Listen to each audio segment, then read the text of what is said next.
예. 지금 더 중요한 건 이겁니다. 지금 예. 하려는 건 잘 들어보세요. 예. 어떤 일을 하려면 그 하려는 사람들이 이제 사람들이 있어요. 이렇게 사람들이. 자, 이 사람들이 여기에 모여서 뭔가 하고 싶은 계기가 있어야 되고요. 그 진행 상황이 있어야 돼요. 그다음에 이 사람들이 계기와 진행 상황을 거쳐가지고 무엇을 합니까? 결과가 나와야 돼요. 그렇죠. 자, 보세요. 예. 지금 여기에서 7불사 얘기까지 나왔죠. 그 얘기는 왜 나왔느냐면 자, 여기 언론사가 하나 있습니다. 언론사가 사실은 2개예요. 이 자료를 가지고 있었던 언론사는 2개입니다. 접촉이 되었던. 근데 이제 그 중에 지금 뉴스토마토가 터뜨린 거고, 한 언론사는 좀 까리까리하다 내지는 우리는 이거 하기 너무 좀 부담스럽다 해서 안 했어요. 예. 이 뉴스토마토에 정보를 주었던 사람이 바로 A라고 하는 이준석 의원과 B라고 하는 천하람 의원이라는 게 있어요. 예. 여기서 C라고 이름 지어졌던 김종인 의원도 있고요. 예. 당직자 출신인 D도 있어요.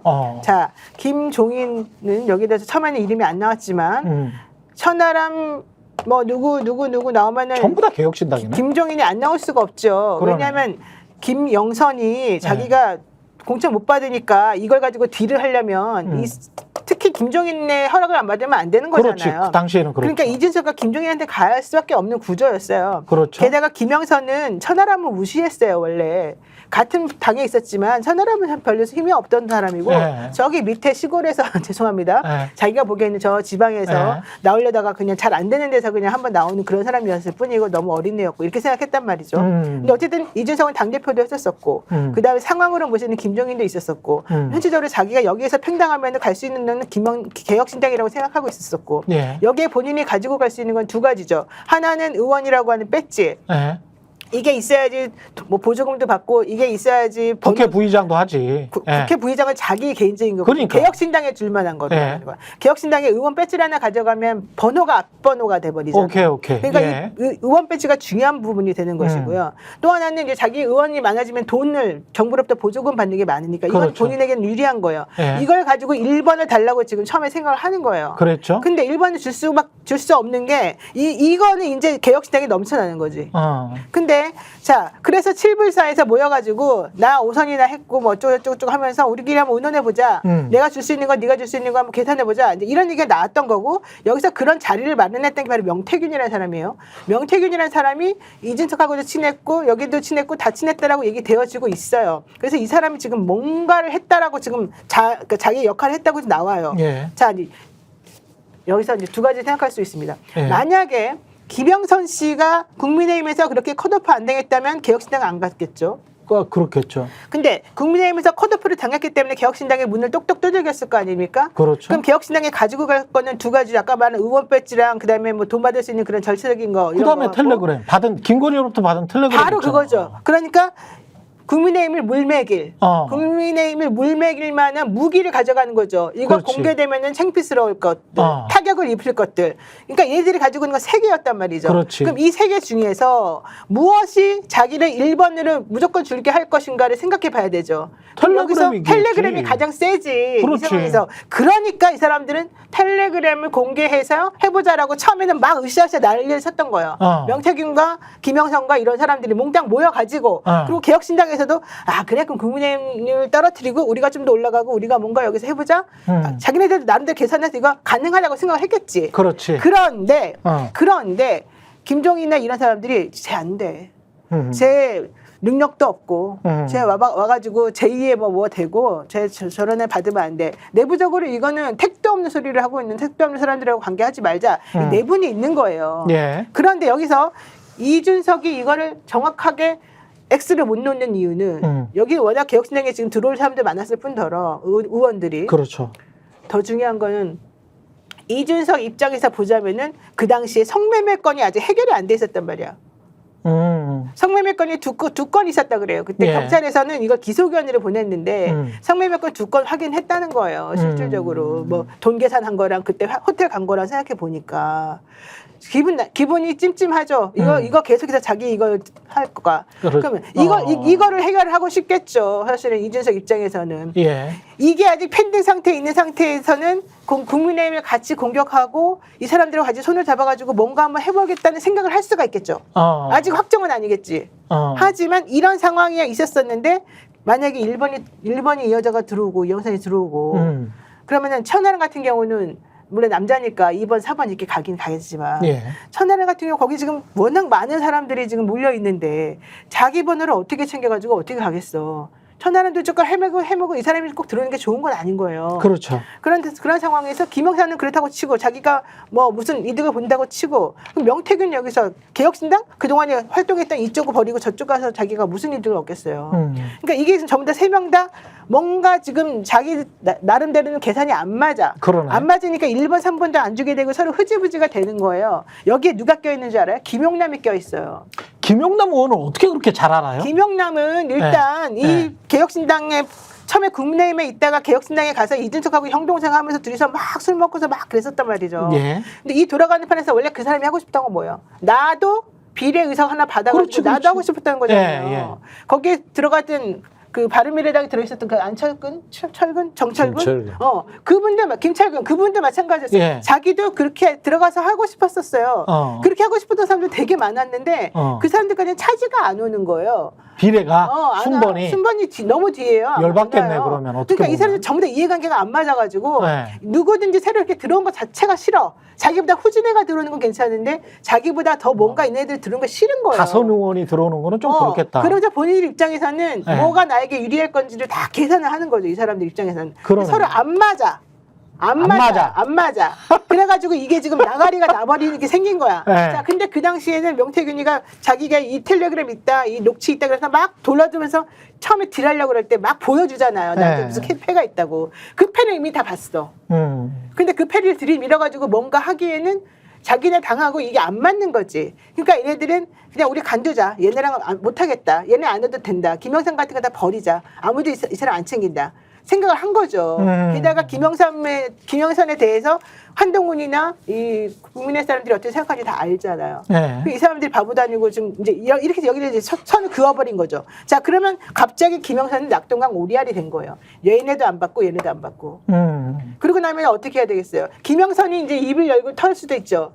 이걸 누가 막아야 돼요, 이제는? 개혁신당이 막을 게 아니죠. 이제는 국민의힘이 막아줘야 되죠. 그러네. 그러면서 명태균이가 돌아다니는 거죠. 나 이렇게 많이 갖고 있어. 우리 이런 것도 했었어. 자, 그 분위기를 흡수해가지고 그걸 정리해줘야 되는 사람들이 바로 위에 있는 공천과 관련된 집행부들이었을 거 아니에요? 한동훈 여기 나는 모르는데 난 쟤네랑 아무 상관없는데 이러고 있을 거고 나머지는 대통령이나 그 측근에 있는 사람들 이걸 정리해줘야 될 거 아니에요. 그래서 이걸 가지고 터뜨리려고 그 전부터 계속해서 한겨레랑 뉴스마트에 갖다 줬는데 한겨레 못한다 그랬고 뉴스마트는 안 그래도 열받아 죽겠는데 하겠다 해가지고 이제 지금 정리가 되잖아요. 그럼 그 다음에 어떻게 됩니까? 최경영 기자가 그 다음 사람이 어떻게 합니까? 대통령이라면 네. 야, 한 자리 줘가지고 어차피 이제 국회 다 끝났으니까 그렇지. 한 자리 줘서 입을 좀 다물게 하자. 그렇죠. 얘만 그런 거 없었다고 하면 되지 않냐? 뭐 다른 게 나와도. 명태균만 그러니까, 또는 김영선만. 그러니까 텔레그램에서 서로 주고받았다는 얘기가 나왔다니까 네. 김영삼이 부인하면 되고 아니라고 해서 좀 정리하면 되잖아. 지금 대통령이나 여당에서 줄 수 있는 게 많은데 굳이 우리가 시끄럽게 싸우면서 할 필요가 뭐 있어. 그렇지. 그냥 조그만 자리 하나 주고 입을 좀 다물게 하는 게 좋지.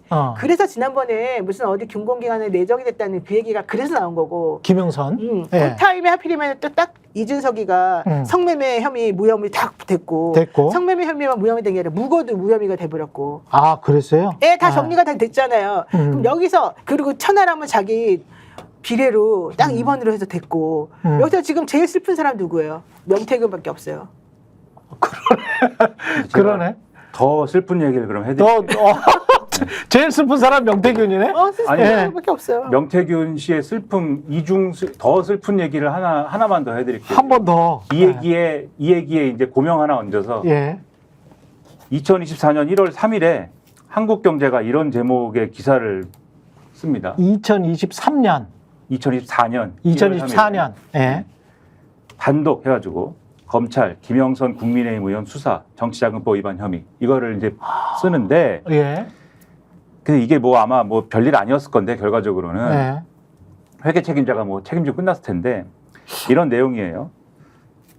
창원지검이 김영선 의원을 정치자금법 위반 혐의로 수사를 하고 있는데 그 전년도 12월 중순에 경남선관위가 창원지검에 고발한 건이에요. 그리고 경남선관위는 이 김영선 의원하고 의원실 관계자를 상대로 2023년 6월께부터 조사를 선관위가 했다. 선관위가 하다가 6월 달부터 하다가 12월 달에 검찰에 고발을 합니다.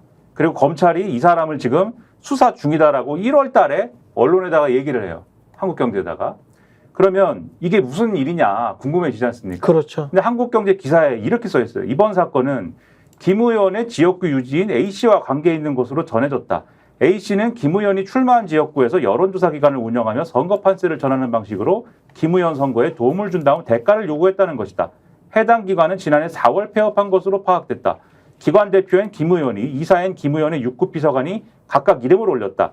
A씨는 평소 김건희 여사나 이준석 전 국민의힘 대표와의 친분을 과시하며 주변 인물들에게 영향력을 행사했던 것으로 전해졌다. 당시 의원실이나 공공기관에서는 A씨를 본부장으로 부르며 소통했던 정황도 포착됐다.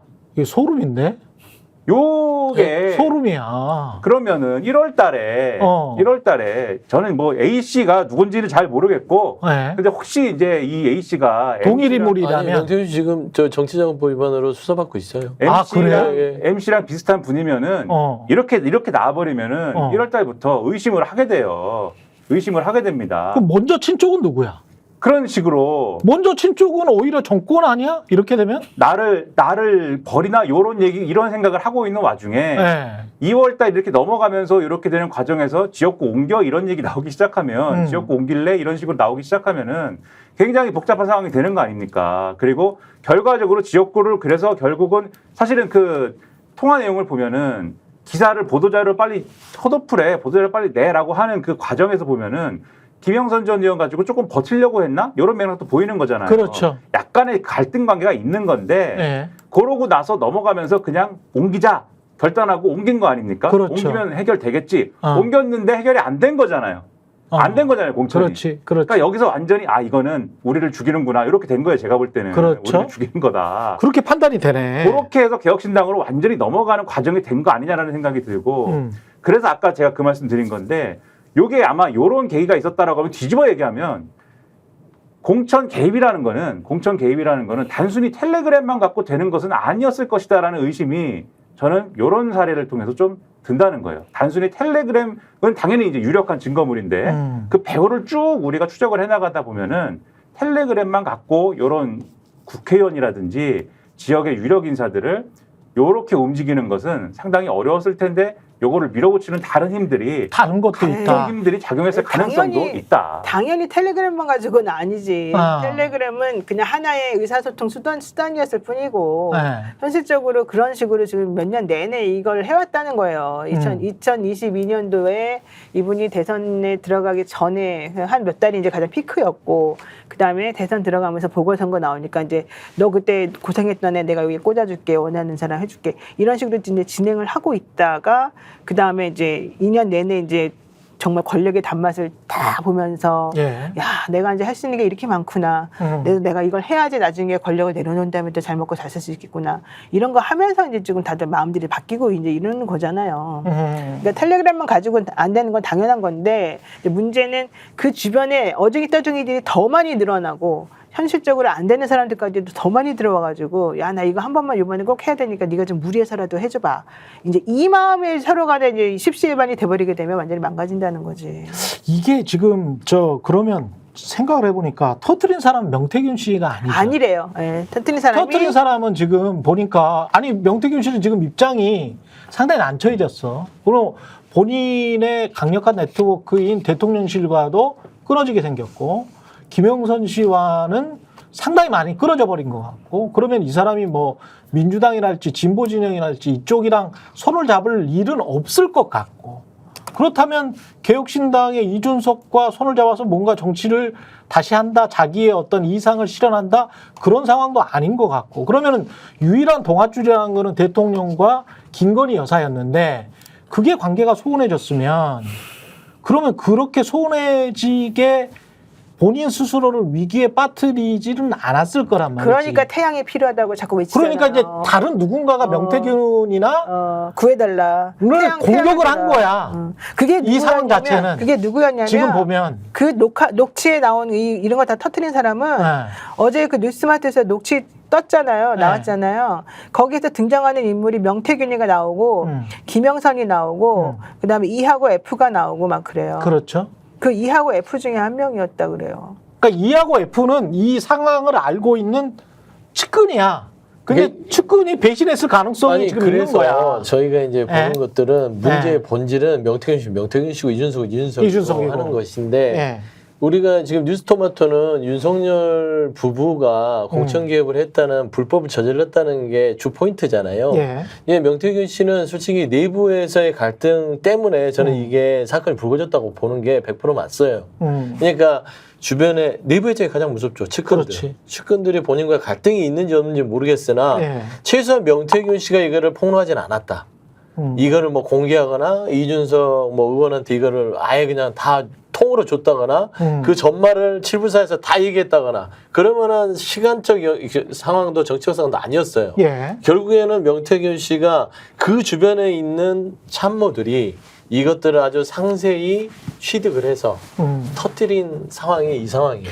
그래서 지금 명태균 씨는 내부적인 갈등에 대해서 수습해야 되기 때문에 좀 머리가 아플 것이고 말씀한 대로 외부적으로는 이제 기댈 것이 없이 미아가 된 것이죠. 아. 그래서 뭐 햇빛이 그 햇빛인지 모르겠으나 지금 중요한 것들은 명태균 씨가 최소한 아직도 윤석열 대통령 부부에게 SOS를 치고 있는 것은 분명한 것 같다. 저희가 얘기할 때 오셔가지고 라이브로 관전하시기 바랍니다. 반드시 주변 사람들 데리고 오시기 바랍니다. 구독, 좋아요, 알림 설정 해주시기 바랍니다. 좀 살려주십시오, 저 좀.